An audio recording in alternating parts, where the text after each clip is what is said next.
Bienvenidos a una nueva emisión de A Solas. Hoy tenemos un programa realmente muy especial. Tendremos la gran oportunidad, el orgullo de charlar con el presidente de la República del Ecuador, Rafael Correa. Pero antes que nada, ¿qué les parece si vemos una nota para conocer más detalles de la vida de esta persona que realmente es muy, pero muy interesante, no solo como figura política, sino como ser humano?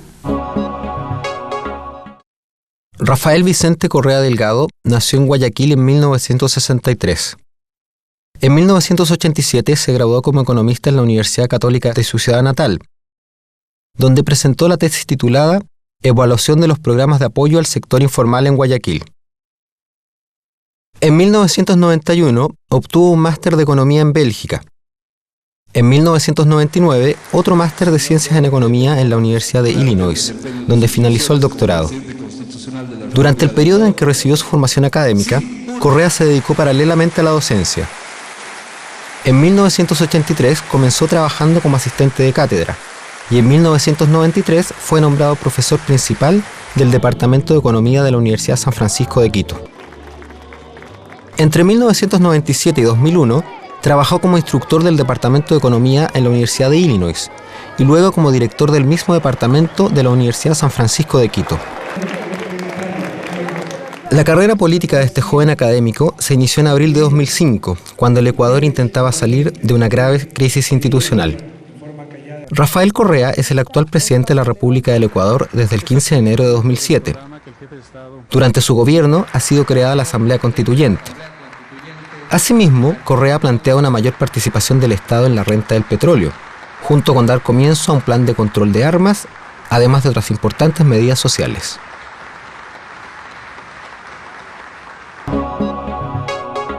Bueno, buenos días, señor presidente. Realmente es un orgullo para nuestro programa, bueno, y para mí personalmente, tener esta oportunidad de dialogar con usted. Desgraciadamente estamos muy presionados con el tiempo, hay muchas cosas que a uno le interesaría preguntarle, así que vamos a empezar así, digamos, directamente con las preguntas. Lo primero que me parece que surge como pregunta, que supongo que a la audiencia va a interesarle también, es a la hora de describir el carácter de su política, digamos. Se habla de izquierda nacionalista, se habla de tendencias en favor de la ecología como una ideología, se habla de antiglobalismo. Si usted tuviera que definirse usted mismo, definir su política, ¿qué término utilizaría? Socialismo del siglo XXI. Primero, muchas gracias, Elena. Nosotros somos socialistas del siglo XXI. Significa, tenemos un marcado acento por la justicia social. Somos internacionalistas, lo que no somos es globalizadores neoliberales, que lo que quieren convertir al planeta es un gran mercado y a los seres humanos en consumidores, no en ciudadanos del mundo. Practicamos un sano nacionalismo que no se contrapone a ese internacionalismo. Y el socialismo del siglo XXI comparte con el socialismo tradicional ideas fundamentales, principios fundamentales como la justicia social, la necesidad de acción colectiva por medio del Estado. Creo que hemos superado algunos errores que la historia demostró que eran tales errores, pero también tiene algunas características de problemas, de enfrentar problemas del mundo moderno. Por ejemplo, el problema del cambio climático, el problema ambiental, etc. Entonces, ponemos mucho énfasis en cuestiones ambientales, ponemos mucho énfasis en cuestiones de género. No solo buscamos la justicia social, buscamos la justicia intergeneracional, dejarle a nuestros descendientes un mundo mejor del que encontramos. Buscamos la justicia de género, buscamos la justicia étnica, buscamos la justicia regional. Y la justicia para con la tierra. Nuestra constitución es la primera constitución en la historia de la humanidad que da derechos a la naturaleza. Volviendo al caracterizar su figura, ¿no? Una forma, indudablemente, de caracterizar a una figura de tal envergadura, una figura política, es la comparación. No vamos a hablar de alguna figura en concreto como para no limitarnos con una... Mira, normalmente los periodistas y los sectores políticos, sobre todo reaccionarios, tienen una fijación con Hugo Chávez. No sé si se refiere a Hugo Chávez. En todo caso, con Hugo somos grandes amigos, con Evo Morales, y con muchos otros dirigentes de la región. Y hay muchas cosas que nos unen.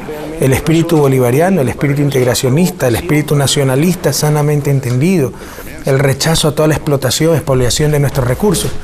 Pero también cada proceso tiene sus especificidades. Pese a que América Latina desde afuera se puede ver como un conjunto muy homogéneo, y de hecho lo es, dentro sí existen importantes diferencias. Entonces no es lo mismo el socialismo en Venezuela que el socialismo en Chile. No es lo mismo la forma incluso de comunicarse y de transmitir ideas para un venezolano del Caribe que para un chileno de Santiago. Entonces eso también se debe entender desde el mundo exterior. Hay muchas cosas que nos unen, pero cada proceso tiene su especificidad. Tomando en cuenta esas diferencias, ¿con qué figuras lo halagaría que lo compararan? ¿Con qué figuras, por el contrario, le sería una ofensa? Es una pregunta un poco difícil. Y realmente, mire, créame que los revolucionarios no buscamos nada para nosotros, ¿no? Todo por nuestros pueblos, todo por nuestra patria. No me interesa pasar a la historia. Me interesa dejar mi país un poco mejor, un poco menos injusto de cómo lo encontré.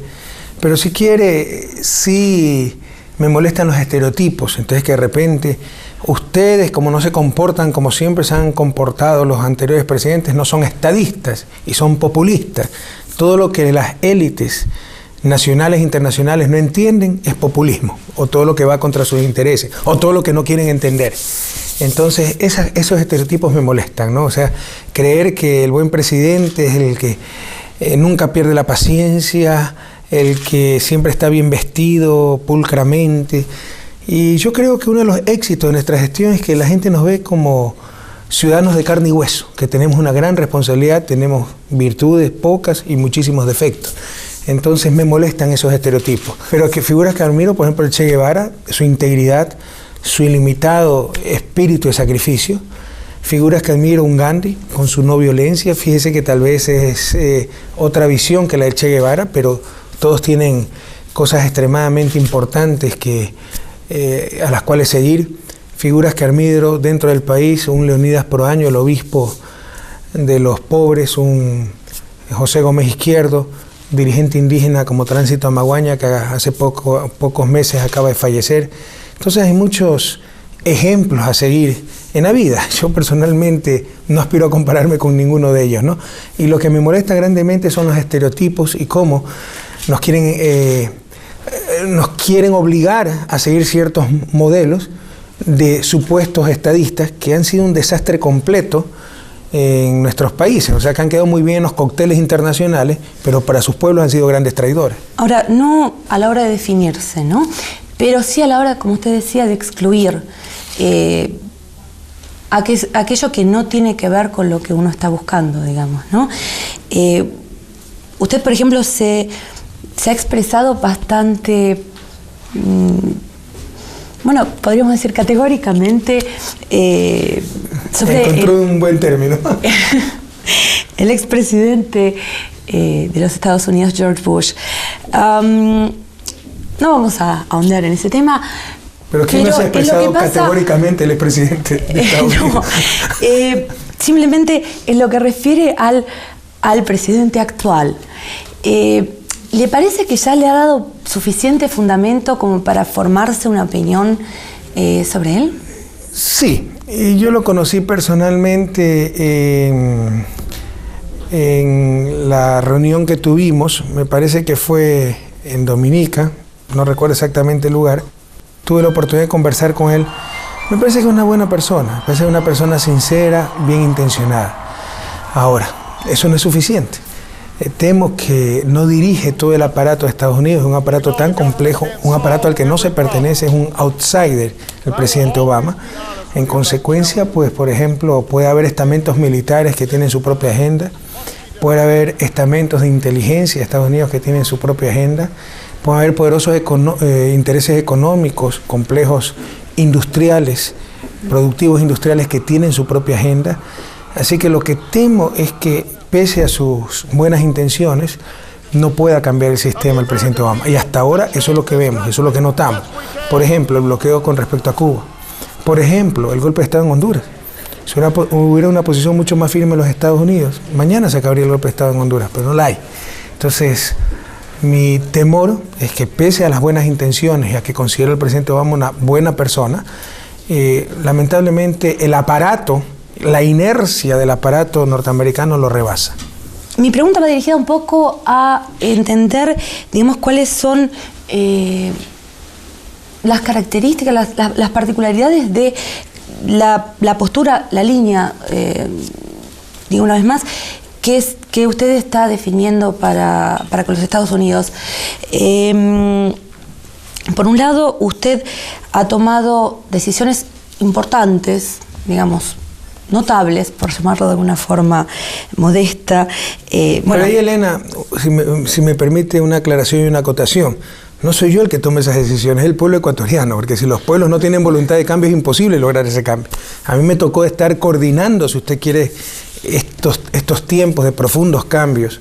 En verdad es un cambio de época, no una época de cambios que vive Ecuador y toda América Latina, pero son los pueblos los que cambian, los que tienen esa voluntad de cambio. Entonces, todas estas cosas que hemos logrado, que es verdad, hemos logrado cosas impensables hasta hace 3 años, cosas realmente notables, una nueva constitución, profundos cambios en el sistema económico, social, político, la derrota de la partidocracia, la derrota del dominio absoluto del capital especulativo financiero, etcétera. No soy yo el que les ha logrado, a las finales yo he ayudado a coordinar, es el pueblo ecuatoriano el que las ha logrado. Y si, bueno, vamos entonces cambiar un poco la pregunta, decir, no enfocada a usted, sino el pueblo ecuatoriano. Tiene una actitud, ha tenido una actitud bastante definida, bastante firme en cuanto a los Estados Unidos. Bueno, como han sido decisiones como el haber dado por concluido el acuerdo bilateral sobre la base militar de Manta, es una decisión seria, firme. ¿A qué se debe, cómo explicaría usted ese tipo de decisiones, ese cambio en la actitud para con los Estados Unidos? Bueno, nuestra actitud con Estados Unidos no ha cambiado. Estados Unidos es un país al que yo quiero mucho. Yo viví 4 años en ese gran país. Le debo 2 títulos universitarios. Gracias a él pude hacer otra maestría, mi doctorado en economía. Yo no tengo nada contra Estados Unidos y peor contra el pueblo de Estados Unidos. Pero hacemos exactamente lo mismo que ellos harían si respetan su soberanía y su dignidad. Yo siempre dije, vea, yo les extenderé el tratado para la base de Manta, tener una base norteamericana en suelo ecuatoriano, siempre y cuando ustedes me permitan tener una base ecuatoriana en Miami, ¿verdad? Para los norteamericanos eso sería inaceptable, bueno, para los ecuatorianos también. Y seguiremos hablando con esta figura tan, pero tan interesante, Rafael Correa, después de una pequeña pausa.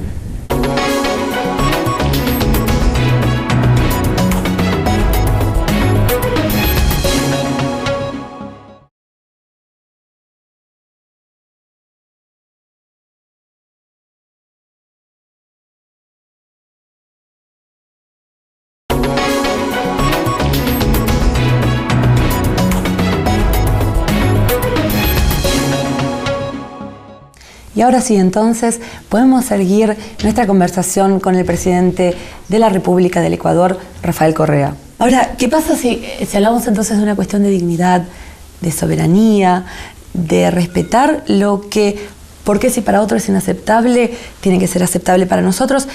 ¿Cómo entender entonces que hasta el día de hoy la moneda siga siendo el dólar en su país? Yo siempre estuve en contra del dólar, me parece un error técnico gravísimo. Además, un atentado a la soberanía. Parte de la soberanía de un país es tener su moneda nacional. Louis Eben, un autor, su obra no recuerdo en este momento, decía: dadme el poder de emitir la moneda en un país y me reiré de sus leyes. Es decir, manejando la moneda de un país, usted puede desestabilizar ese país, puede sustraer riqueza de ese país, puede hacer muchísimas cosas. Pero lamentablemente en economía hay cosas en las cuales es muy fácil entrar y prácticamente imposible salir. Entonces, salir de la dolarización, sobre todo con lo vulnerables que son nuestras economías, significa que nos sacarían capitales, que los que ganan en dólares se enriquecerían, los que deben en dólares se destrozarían. Entonces, crearía un cataclismo social. Lamentablemente, en este momento, el mal menor es mantener la dolarización y hacer lo que estamos haciendo, tratar de minimizar las necesidades de dólares al interior del país, como por ejemplo estamos construyendo un sistema de compensaciones entre empresas para minimizar la necesidad de circulante, y a nivel regional, donde también estamos estableciendo a nivel de comercio, por ejemplo entre los países del ALBA, sistemas de compensaciones, que se llama el SUCRE, Sistema Único de Compensación Regional.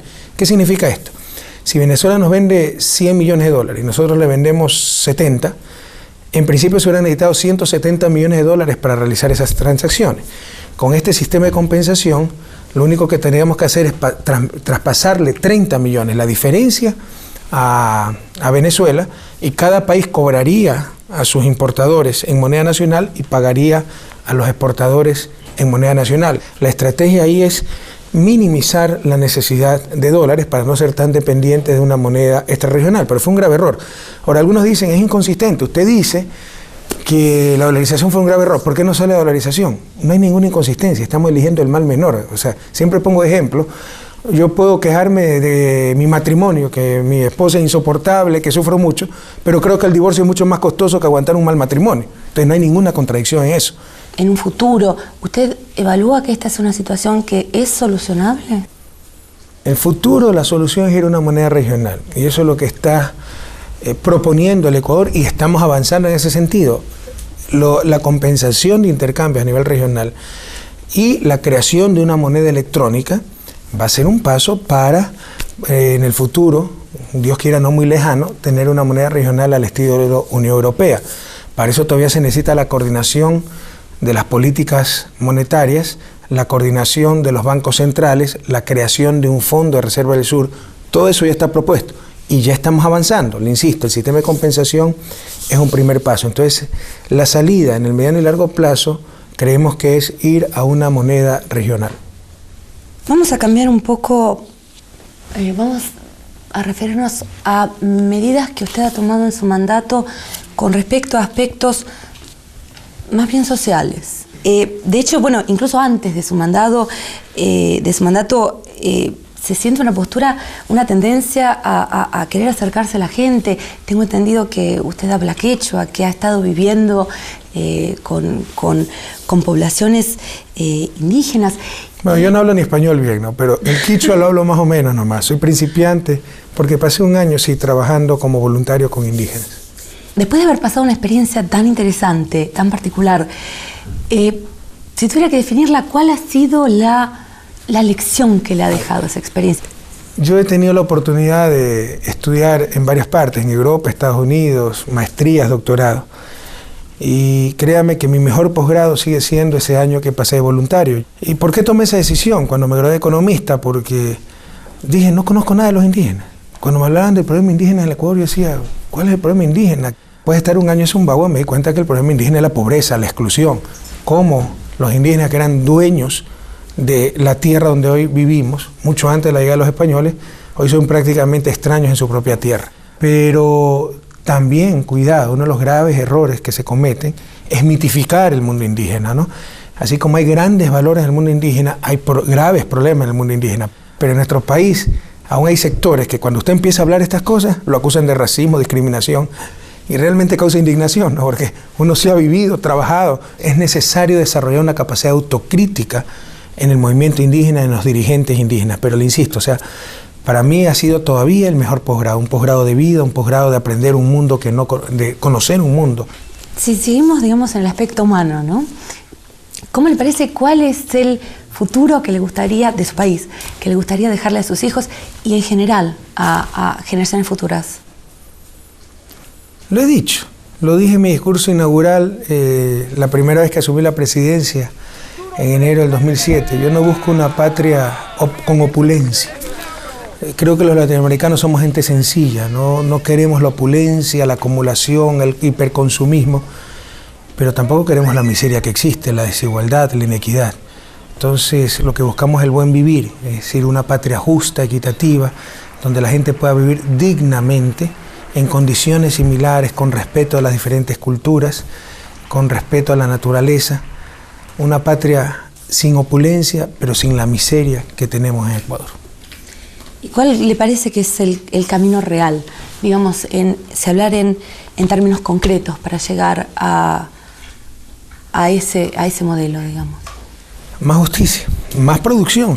Nadie se engañe, se necesita mejorar cada día la base material, pero con respeto a la naturaleza, porque algunas veces se puede crecer empobreciéndose, crecer en base a la destrucción de la naturaleza, y es un modelo no sostenible. Aumentar la base material de forma sostenible, pero aumentar también la justicia y la equidad.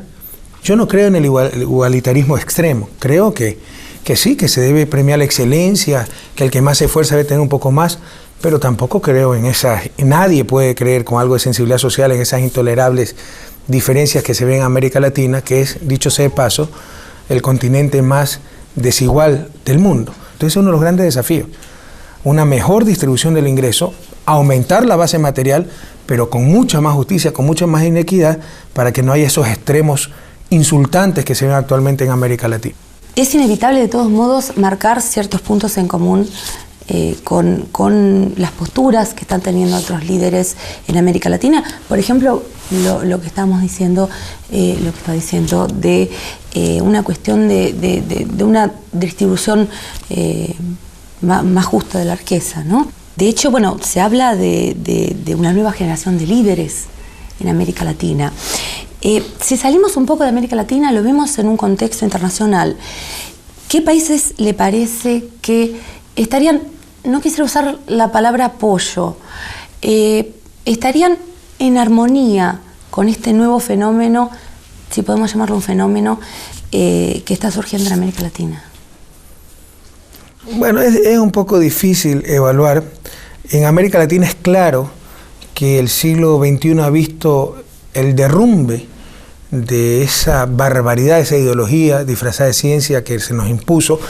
Hay que reconocer que también fue agenciosamente aceptada por las élites y las tecnocracias de nuestros países, el neoliberalismo, el consenso de Washington. Es claro que existe un derrumbe como castillo de naipes, un efecto cadena, un efecto dominó de aquello.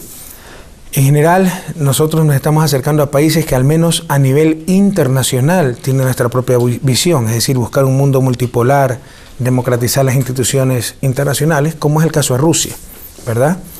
Lo cual no significa que al interior de Rusia, pues, las políticas económicas coincidan con las políticas que nosotros tenemos, y lo respetamos muchísimo. Pero a nivel internacional tenemos coincidencia.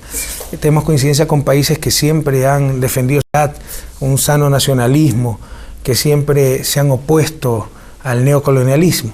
Entonces, no veo en otro lugar del continente un proceso tan generalizado de cambio como en América Latina, donde, insisto, no se está viviendo una época de cambio, sino un verdadero cambio de época, pero sí hay muchos países con los cuales coincidimos en su política internacional, como el caso de Rusia. Entonces, sí nos referimos en particular al caso de Rusia. Y bueno, y volviendo un poco a este concepto, ¿no?, de una nueva generación de líderes. Bueno, como usted sabe, hace un tiempo ha visitado nuestro país el presidente Hugo Chávez y ha declarado su apoyo, digamos, a la postura de Osetia del Sur y de Abjasia. Tomando en cuenta, una vez más, que estamos hablando de líneas, pero que hay diferentes posturas en cada país. Nos interesaría saber cuál es su opinión en general sobre la situación de las regiones. Sí, mire, el problema es complejo, ¿no? Y bueno, fueron regiones autónomas a las cuales se les quitó su autonomía, fueron fruto de un conflicto armado. No hemos hablado de esto en esta visita con el presidente Medvedev ni con el primer ministro Putin, pero si Osetia y Abjasia nos hacen la solicitud formal para su reconocimiento, pues los analizaríamos muy seriamente. Durante la entrevista hemos hablado muchísimo, ha sonado mucho la palabra cambios. Si tuviera que decirlo en una frase, ¿qué es lo más importante que el mundo moderno tendría que cambiar para que podamos tener un mundo mejor? Muy fácil.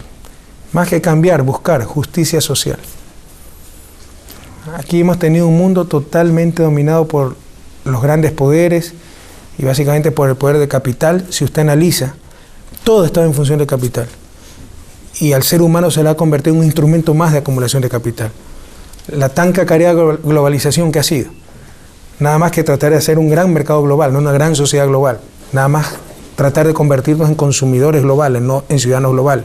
En esas circunstancias, en circunstancias más limitadas, ¿es posible realmente llegar a esa justicia? Pero por supuesto, al menos en América Latina. Tenemos todo para ser la región más próspera del mundo. Tenemos las mayores reservas de agua dulce del mundo, de las mayores reservas de recursos naturales, de energía, etc. Solo nos falta coordinación, solo nos falta más confianza, más fe en nosotros mismos, mejor organización. Tenemos todo. Yo creo que América Latina es el continente del futuro. Con esa nota optimista ya podemos despedirnos. Muchísimas gracias. Gracias a usted, Elena. Nos despedimos entonces. Les recuerdo que hoy hemos tenido el honor de tener al presidente de la República del Ecuador, Rafael Correa. Será hasta la próxima.